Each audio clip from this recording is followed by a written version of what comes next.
ونتوكل عليه ونعوذ بالله من شرور انفسنا ومن سيئات اعمالنا من يهده الله فلا مضل له ومن يضلل فلا هادي له ونشهد ان لا اله الا الله وحده لا شريك له ونشهد ان سيدنا مولانا محمدا عبده ورسوله اما بعد فاعوذ بالله من الشيطان الرجيم بسم الله الرحمن الرحيم إن الصلاة تنهى عن الفحشاء والمنكر وقال النبي صلى الله عليه وسلم الإسلام على خمس شهادة أن لا إله إلا الله وإقام الصلاة وإيتاء الزكاة والحج وصوم رمضان متفق عليه وقال النبي صلى الله عليه وسلم من ترك الصلاة متعمدا فقد كفر أو كما قال عليه الصلاة والسلام میرے محترم بزرگوں اور عزیز بھائیوں،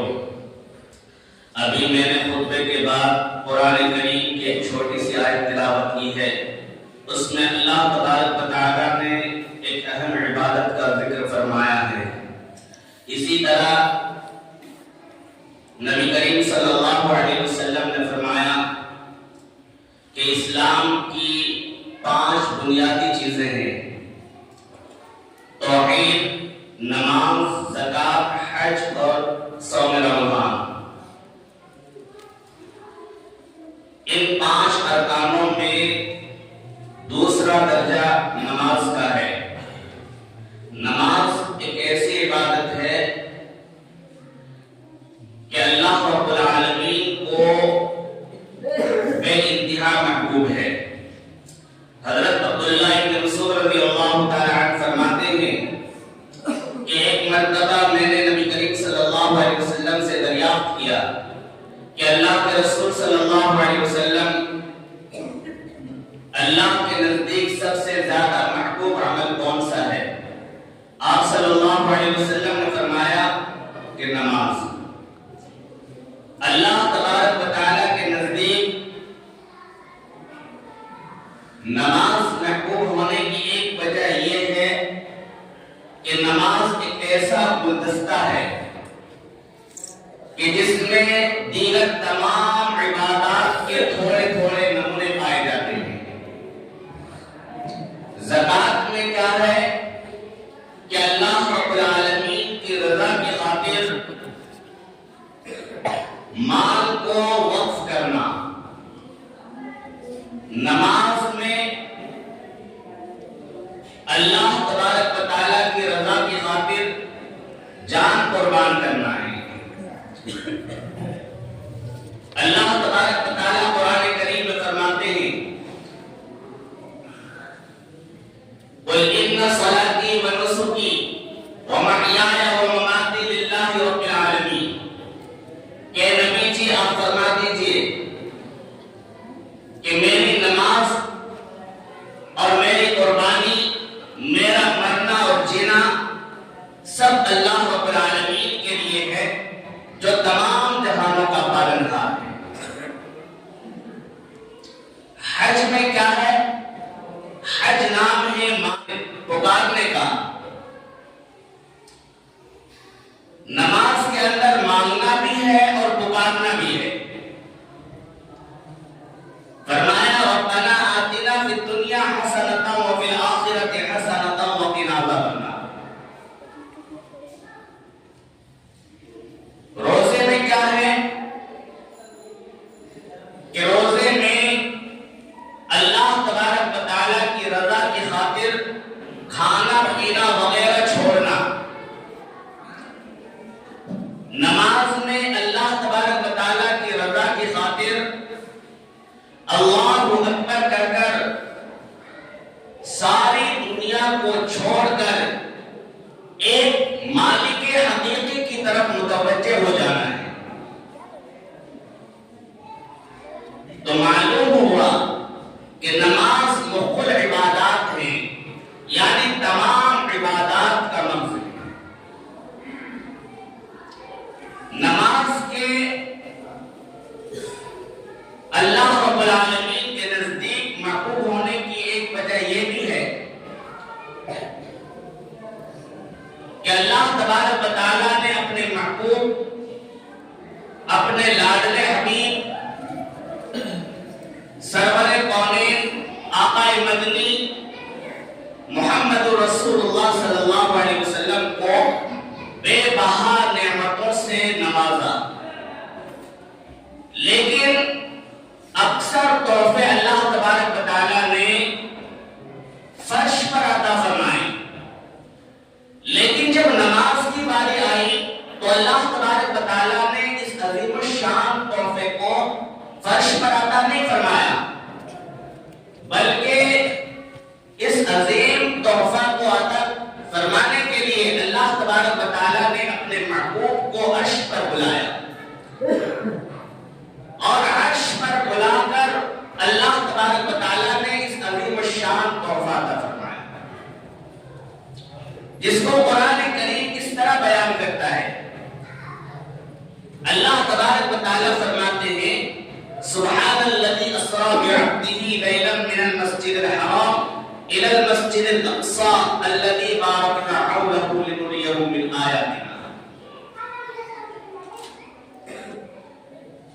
نماز اللہ رب العالمین کے نزدیک اتنا محبوب ہے کہ قرآن کریم میں ایک جگہ نہیں، دو جگہ نہیں، بلکہ بے شمار مقامات پر اللہ تبارک و تعالیٰ نے نماز پڑھنے کا حکم فرمایا۔ کہیں فرمایا اقیموا الصلاۃ، کہیں فرمایا اقیموا الصلاۃ ولا تکونوا من المشرکین، کہیں فرمایا ان الصلاۃ تنہی عن الفحشاء والمنکر، کہیں فرمایا ان الصلاۃ کانت علی المؤمنین کتابا موقوتا، کہیں فرمایا اقم الصلاۃ طرفی النہار وزلفا من اللیل، کہیں فرمایا یا ایھا الذین آمنوا استعینوا بالصبر والصلاۃ۔ میرے بھائی اور بزرگوں، یہ چند آیات ہیں، اور صرف انہی آیات میں اللہ تبارک و تعالیٰ نے نماز کا حکم نہیں فرمایا، بلکہ صریح الفاظ میں صراحتاً اللہ تبارک و تعالیٰ نے قرآن کریم میں تقریباً 68 آیات میں اللہ تبارک و تعالیٰ نے نماز کا حکم فرمایا۔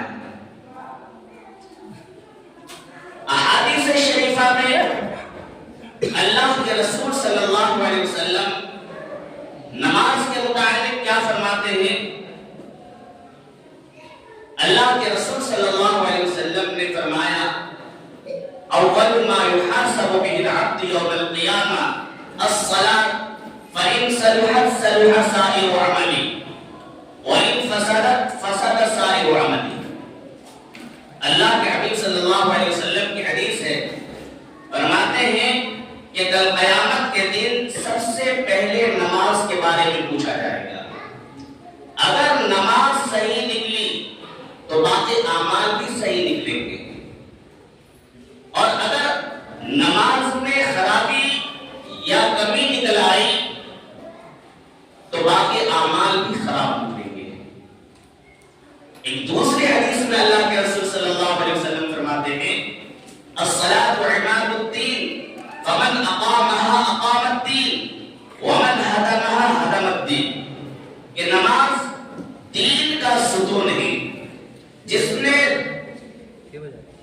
نماز کو قائم کیا اس نے دین کو قائم کیا، اور جس نے نماز کو چھوڑا اس نے گویا کہ اپنے ایمان کا بیڑا غرق کر دیا۔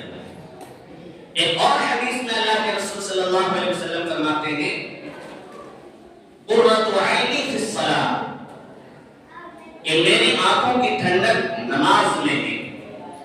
ایک اور حدیث میں اللہ کے رسول صلی اللہ علیہ وسلم فرماتے ہیں الصلاۃ معراج المؤمنین، کہ نماز مؤمنین کا معراج ہے۔ ایک حدیث میں اللہ کے رسول صلی اللہ علیہ وسلم فرماتے ہیں المصلی یناجی ربہ، کہ نماز ایک ایسی عبادت ہے کہ نماز میں ایمان والا نمازی اپنے رب سے سرگوشی کرتا ہے، اپنے رب سے بات چیت کرتا ہے۔ ایک حدیث میں اللہ کے رسول صلی اللہ علیہ وسلم فرماتے ہیں من ترک الصلاۃ متعمدا فقد کفر، جس نے جان بوجھ کر نماز چھوڑا گویا کہ اس نے کافروں والا عمل کیا۔ ایک اور حدیث میں اللہ کے رسول صلی اللہ علیہ وسلم فرماتے ہیں بین العبد و بین الکفر ترک الصلاۃ، کہ ایمان والوں اور بے ایمانوں کے درمیان نماز چھوڑنے کا فرق ہے۔ اسی طرح سینکڑوں احادیث ہیں جس میں اللہ کے رسول صلی اللہ علیہ وسلم نے نماز کی اہمیت کو بیان فرمایا ہے، اور بہت سی ایسی حدیث ہیں جن احادیث میں اللہ کے رسول صلی اللہ علیہ وسلم نے نماز کو ترک کرنے پر، نماز کو چھوڑنے پر وعیدیں بھی فرمائی ہیں۔ حضرت عمر بن خطاب رضی اللہ تعالی عنہ فرماتے ہیں لا حظ فی الاسلام لمن لا صلاۃ لہ، کہ جس نے نماز نہیں پڑھی اس کا دین میں کوئی حصہ نہیں۔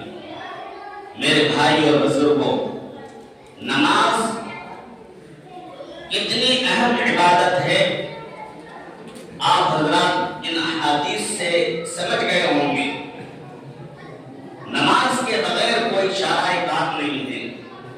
نماز ایک ایسی عبادت ہے کہ نماز بندے کو اپنے رب سے قریب کر دیتی ہے۔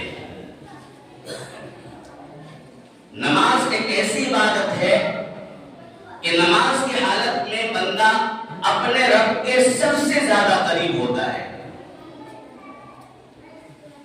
نماز ایک ایسی عبادت ہے کہ اس عبادت کو اللہ تبارک و تعالیٰ نے کسی نبی کے لیے خاص نہیں فرمایا، کسی جماعت کے لیے خاص نہیں فرمایا، بلکہ تمام مسلمانوں کو اعلان کرتے ہوئے فرمایا کہ اے نبیوں، اے صحابہ، اے تابعین، اے تبع تابعین، اے قطب و ابدال، اے عام مسلمانوں، سب کے سب مجھے سجدہ کرو، سب کے سب میرے سامنے اپنی پیشانی کو جھکاؤ۔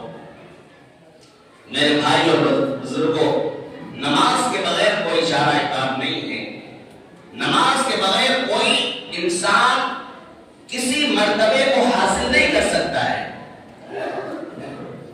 کوئی ولی نماز کے بغیر ولی نہیں بن سکتا، کوئی قطب نماز کے بغیر قطب نہیں بن سکتا، کوئی ابدال نماز کے بغیر ابدال نہیں بن سکتا، کوئی اللہ والا نماز کے بغیر اللہ والا نہیں بن سکتا۔ جنہوں نے بھی یہ مقامات حاصل کیے ہیں انہوں نے دل و جان سے نماز کی ادائیگی کی ہے، نماز پڑھی ہے، کبھی انہوں نے نماز کو نہیں چھوڑی۔ میرے بھائی اور بزرگوں، آپ اندازہ لگاؤ، اللہ کے رسول صلی اللہ علیہ وسلم کا آخری وقت ہے، مرض الوفات میں آپ صلی اللہ علیہ وسلم کو بخار ہے، سر میں درد ہے۔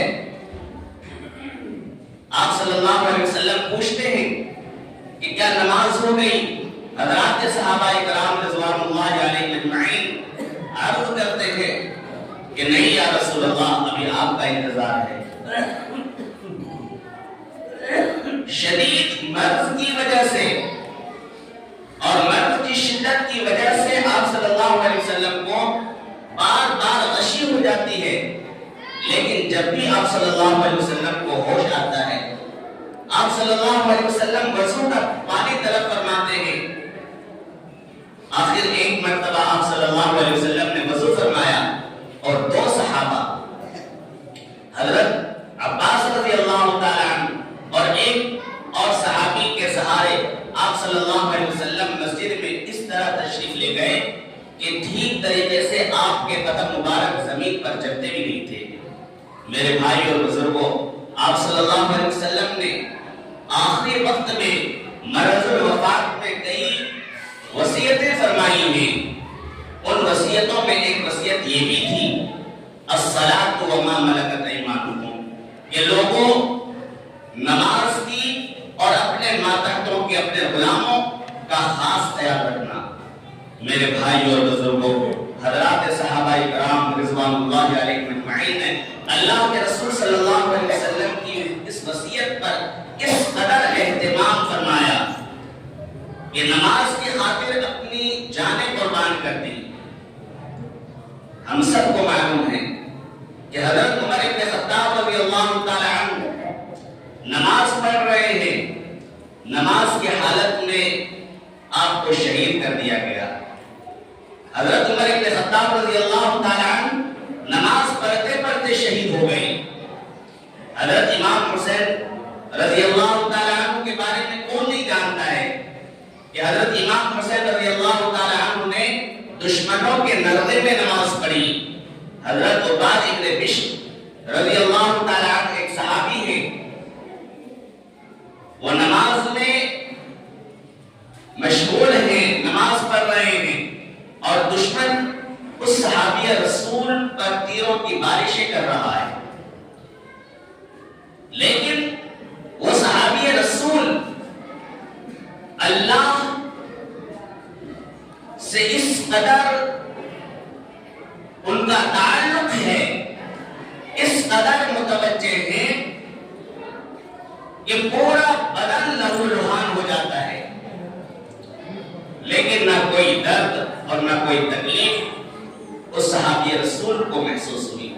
میرے بھائی اور بزرگوں، اپنے اکابرین کی زندگیوں کو بھی پڑھنا چاہیے کہ ان کی زندگی کیسی تھی، انہوں نے قرآن کریم اور احادیث شریفہ پر کس طرح انہوں نے عمل کیا۔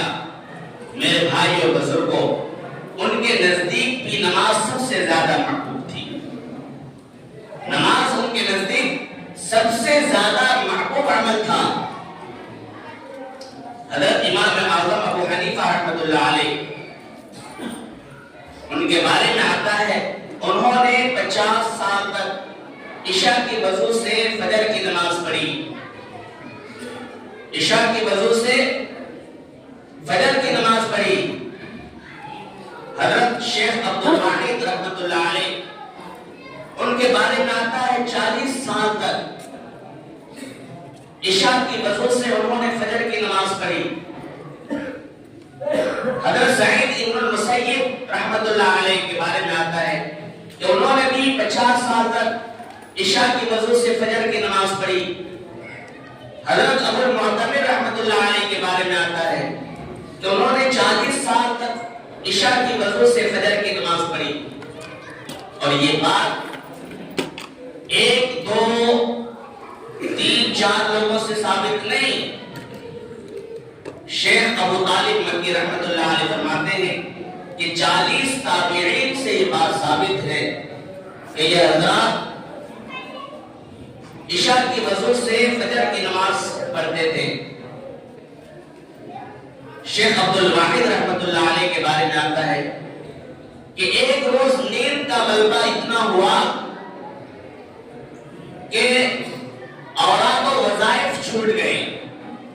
خواب میں دیکھا کہ نہایت حسین و جمیل خوبصورت لڑکی سب ریشمی لباس پہنے ہوئے، جس کی جوتیاں تک تسبیح میں مشغول ہیں، آ کر کہتی ہے کہ میری طلب میں کوشش کر، میں تیری طلب میں ہوں، اور کچھ شوقیہ اشعار پڑھے۔ شیخ عبد الواحد رحمۃ اللہ علیہ جب نیند سے بیدار ہوئے تو انہوں نے قسم کھا لی کہ آج کے بعد رات کو نہیں سوؤں گا۔ علماء نے لکھا ہے کہ 40 سال تک نہیں سوئے اور مسلسل عشاء کی وضو سے انہوں نے فجر کی نماز پڑھی۔ میرے بھائی اور بزرگوں، یہ وہ حضرات تھے جن کو معلوم تھا کہ نماز پڑھنے سے گناہ معاف ہوتے ہیں۔ ان حضرات کو معلوم تھا کہ نماز پڑھنے سے اللہ کی رضا حاصل ہوتی ہے، نماز پڑھنے سے اللہ کا قرب حاصل ہوتا ہے۔ میرے بھائی اور بزرگوں، قرآن کریم میں اللہ تبارک و تعالیٰ فرماتے ہیں ان الصلاۃ تنہی عن الفحشاء والمنکر، یہ نماز برے کاموں سے روک دیتی ہے، نماز پڑھنے سے گناہ معاف ہوتے ہیں۔ حضرت رضی اللہ تعالی عنہ فرماتے ہیں کہ ایک مرتبہ اللہ کے رسول صلی اللہ علیہ وسلم سردی کے موسم میں باہر تشریف لائے، اور اس موسم میں درختوں سے پتے گرتے ہیں۔ اللہ کے رسول صلی اللہ علیہ وسلم نے ایک ٹہنی ہاتھ میں لی، ایک ٹہنی ہاتھ میں لی، اس کے پتے اور بھی گرنے لگے۔ اللہ کے رسول صلی اللہ علیہ وسلم نے حضرت ابو ذر رضی اللہ تعالی عنہ سے فرمایا کہ ابو ذر، جب مسلمان نماز پڑھتا ہے اللہ کی رضا کی خاطر تو اس کے گناہ اسی طرح گرتے ہیں جس طرح درختوں سے پتے گر رہے ہیں۔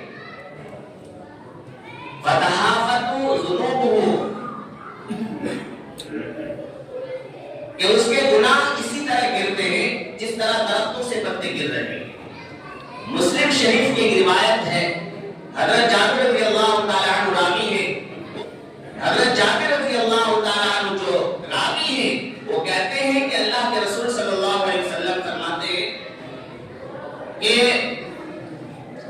اللہ کے رسول صلی اللہ علیہ وسلم نے فرمایا کہ پانچوں نماز کی مثال ایسی ہے جس طرح کسی کے دروازے کے سامنے ایک نہر ہو جو جاری ہو اور وہ گہرا بھی ہو، اس نہر میں وہ انسان 5 دفعہ غسل کرے تو جس طرح غسل کرنے سے انسان کے بدن کے میل دور ہو جاتے ہیں، ختم ہو جاتے ہیں اور وہ انسان صاف ستھرا ہو جاتا ہے، اسی طرح کوئی انسان 5 دفعہ نماز پڑھے تو گناہوں کی گندگی سے پاک ہو جاتا ہے۔